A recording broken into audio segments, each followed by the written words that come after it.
Bonjour et bienvenue dans le ministère de la préparation de l'épouse de Jésus-Christ. Aujourd'hui, j'aimerais aborder un sujet, les fruits que nous portons. Amen. Sont-ils bons? Sont-ils mauvais? Sont-ils inexistants? J'ai expliqué dans une précédente vidéo que le Seigneur veut que nous fassions des disciples dans le monde entier, pas des chrétiens. Chrétien, aujourd'hui, le mot est galvaudé, ça ne veut plus rien dire du tout. Un disciple, c'est quelqu'un qui prend des responsabilités, c'est quelqu'un qui avance, c'est quelqu'un qui suit son maître, c'est quelqu'un qui doit porter du fruit. J'aimerais lire une parole dans Jean. Vous savez que Jean, c'était un disciple particulier qui a beaucoup de révélations sur Jésus-Christ, qui avait une relation très proche avec Jésus-Christ. Et il faut aller dans Jean chapitre 15. On connaît bien ces choses-là, mais c'est vraiment quelque chose d'important. Jean chapitre 15, on va prendre le premier verset, mais le focus aujourd'hui va être sur le verset 2. La Bible déclare ceci: je suis le vrai cep, et mon père est le vigneron. Tout sarment qui est en moi et qui ne porte pas de fruit, il le retranche. Et tout sarment qui porte du fruit, il l'émonde afin qu'il porte encore plus de fruits. Amen. Alors, la première des choses ici, c'est de savoir où on est. Est-ce que je suis sur le vrai cep ou est-ce que je me situe sur un autre cep? Car on sait qu'il y a le cep de la religion, il y a le cep de Sodome et Gomorrhe, j'en ai déjà parlé, et il y a le vrai cep. C'est dans le vrai cep que nous devons être. Pourquoi? Parce que c'est la sève de Jésus-Christ lui-même qui monte dans le sarment pour qu'il porte beaucoup de fruits. Amen. Donc, le Seigneur attend, verset 2, tout sarment qui est en moi, tout sarment qui est en moi. Ça veut dire que si nous disons que nous sommes à Christ, si Christ est en nous, nous devons porter du fruit. Parce qu'il commence déjà par la menace, et qui ne porte pas de fruit, il le retranche, et tout sarment qui porte du fruit, il l'émonde afin qu'il porte encore plus de fruits. Amen. Donc nous devons savoir que nous tous qui avons cru, nous devons porter du fruit. Et nous devons dire aussi aux nouveaux convertis qu'ils n'ont pas cru pour vivre leur vie et faire comme avant, mais ils doivent porter du fruit. Le fruit selon la Bible, le fruit de l'esprit, toutes ces choses-là. Amen. Et ici, c'est vraiment très important parce que il le dit même plus loin, au verset 5, « Je suis le cep, vous êtes les sarments. Vous êtes les sarments. Celui qui demeure en moi et en qui je demeure porte beaucoup de fruits. » C'est pour ça que nous devons nous examiner. Car sans moi, vous ne pouvez rien faire. Le fruit que nous devons porter, bien entendu, on peut dire que c'est le fruit de l'esprit, on connaît ça. Mais c'est le fruit selon la volonté de Dieu. Ce sont les bonnes œuvres que Dieu a préparées pour nous d'avance, pour que nous les pratiquions. Ce ne sont pas les œuvres qui nous amènent au salut, parce que nous ne sommes pas sauvés par les œuvres. Mais par contre, le salut doit manifester des œuvres concrètes dans le chrétien. Et au verset 6, il dit, « Si quelqu'un ne demeure pas en moi, il est jeté dehors. » C'est ça qu'il dit, « Comme le sarment. Et il sèche. Puis on le ramasse, on le jette au feu et il brûle. » C'est un sort funeste quand même. Ça veut dire que la question pour porter du fruit, elle doit être en Jésus. Mais si on se retire de lui, ça veut dire si on ne demeure pas en lui. Et comment demeure-t-on en lui? En manifestant la parole. Pourquoi? Parce que Jésus est la parole, en suivant la parole. Alléluia. Donc, nous n'avons pas d'autre option que de porter du fruit. Mais ça doit être une joie que de porter du fruit dans la vie du Seigneur. Ça doit être une joie pour chacun d'entre nous de voir que notre vie change, que je ne suis plus le même, que les choses anciennes sont passées, que j'entre dans une nouvelle dimension, que j'entre dans le travail, que j'entre dans le champ de la mission, où je mets en exercice les talents et les dons que Dieu m'a donnés. Parce que les dons ne sont pas pour soi-même, mais sont pour l'édification du corps de Christ. Amen. Chacun est utile. Il n'y a pas de petit et de grand dans le royaume de Dieu. Chacun est utile avec le don que le Seigneur a donné. Amen. C'est ça, porter du fruit. C'est mettre en valeur les dons que le Seigneur nous a donnés. Je vais vous lire aussi un autre verset. C'est le verset du figuier, dans Matthieu 21, verset 19. Et vous allez voir que juste ces deux versets, ça contrecarre l'idée qui est véhiculée aujourd'hui dans le monde chrétien, que tu es venu au Seigneur, tu as cru, vis ta vie, et ça fait rien. Tu as ton passeport pour le ciel quand tu meurs, et puis tout va bien. Mais non, tout ne va pas bien si on croit ces doctrines qui n'ont rien à voir avec la parole de Dieu. Ici, il faut la révélation du Seigneur pour bien comprendre ça. Chapitre 21. verset 19, et il dit ceci. Le matin, en retournant à la ville, il eut faim. Jésus eut faim en retournant à la ville. Il avait quitté la ville, il revient à la ville. Vous savez que Jésus est monté au ciel et qu'est-ce qui va finir bientôt? Il va revenir pour enlever son épouse. Amen. Regardez maintenant. Voyant un figuier sur le chemin, il s'en approcha, mais il n'y trouva que des feuilles. Il lui dit que jamais fruit ne naisse de toi. Et à l'instant, le figuier sécha. Amen. Jésus a maudit un figuier qui ne portait pas de fruits. Amen. Vous savez que Jésus parlait par parabole. Le figuier représente l'homme. Amen. Et pourquoi il s'approchait du figuier? Parce qu'il s'attendait à trouver du fruit.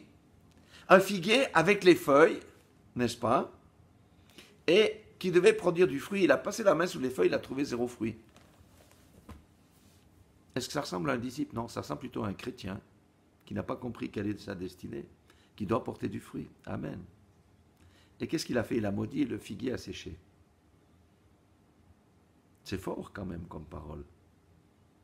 Ça devrait quand même nous inciter à bouger un petit peu, à sortir de nos zones de confort, puis à commencer à nous intéresser, à travailler dans le champ de mission que le Seigneur nous a donné, à travailler pour réaliser les affaires de notre Père. Amen, comme Jésus l'a fait. Maintenant, il faut savoir, le figuier, c'est on va dire un arbuste spécial quand même. Les figuiers qui ont la plus grande longévité peuvent aller jusqu'à 300 ans de longévité. Amen. Certes, il faut 7 ans, selon les types de figuiers, pour commencer à porter du fruit. Les récoltes vont aller de 20 à 50 kilos, ou de 50 à 300 kilos si les conditions sont réunies. Mais il y a quelque chose qu'on doit connaître à propos du figuier. Le figuier, il a les pieds dans l'humidité et la tête au soleil. Amen. Il a des racines qui vont jusqu'à 5-6 mètres pour aller chercher quoi? Pour aller chercher l'eau lorsqu'il y a la sécheresse. Il a les pieds dans l'humidité. Amen. Et il a la tête au soleil. Qu'est-ce que ça veut dire tout ça? La profondeur appelle la profondeur. C'est la méditation de la parole. Amen. Les pieds sont ancrés dans la parole. Les pieds de celui qui est un figuier sont ancrés dans la parole de Dieu. Parce qu'il va chercher les nutriments, il va chercher l'eau.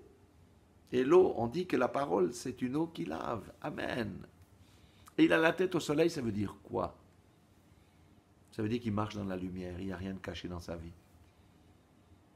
Il est authentique. Amen. Il se laisse éclairer par le Saint-Esprit. Mais sa vie n'est pas dans l'obscurité. Ça veut dire qu'il a tout soumis au Seigneur. Amen. Et on porte beaucoup de fruits. Les figuiers qui sont plutôt au nord de l'Europe portent moins de fruits que ceux qui sont au sud à cause de l'exposition au soleil. C'est ce que dit le Seigneur. Il y a la semence qui tombe dans la bonne terre. Un peut produire 30, un 60, un 100. Amen.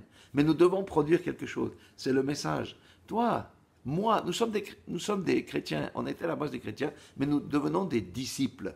Parce que dans le mot disciple, comme je dis, il y a le mot discipline. Et nous suivons ce que le Seigneur nous a dit de faire. Nous mettons en pratique la parole de Dieu. Car celui qui entend et qui ne met pas en pratique est véritablement un insensé. Voilà pourquoi nous devons porter du fruit. La bonne nouvelle, c'est que Dieu m'a donné des talents. Mais Dieu vous a donné des talents et des dons pour que vous les utilisiez pour le royaume. Amen. Moi, je vous encourage, comme moi, à faire un examen de conscience. Où est-ce que je me situe aujourd'hui? Quels sont mes fruits? Est-ce que je suis endormi ou pas? Je terminerai en lisant quand même un proverbe. C'est 24, chapitre 24, verset 30. Il dit ceci. J'ai passé près du champ d'un paresseux. Nous avons tous un champ. Et près de la vigne d'un homme dépourvu de sens. Ah. Et voici, les épines y croissaient partout, les ronces en couvraient la face, et le mur de pierre était écroulé. J'ai regardé attentivement et j'ai tiré instruction de ce que j'ai vu. Un peu de sommeil, un peu d'assoupissement, un peu croiser les mains pour dormir. Et la pauvreté te surprendra comme un rôdeur et la disette comme un homme en armes. Amen. Ça nous dit quoi ça? Ben, ça nous dit que nous sommes la personne qui possède le champ ou la vigne. Et qu'est-ce qu'on fait de ce champ ou de cette vigne? Est-ce que je dors? Je ne vais jamais dans le champ ni à la vigne pour la travailler? Dans ce cas, qu'est-ce qui va se passer? Hein? Les épines et les ronces vont y croître. Le mur est écroulé. Vous savez que nous avons tous un mur. Nous sommes entourés d'un mur. C'est le mur de protection de Dieu. C'est le mur de la prière. Et quand ce mur est écroulé, ça laisse la place aux mauvais esprits, aux démons de venir envahir notre champ et notre vigne à travers du péché. Amen. Le péché est symbolisé par les ronces et les épines. Pourquoi? Un peu de sommeil. Jésus a tout accompli.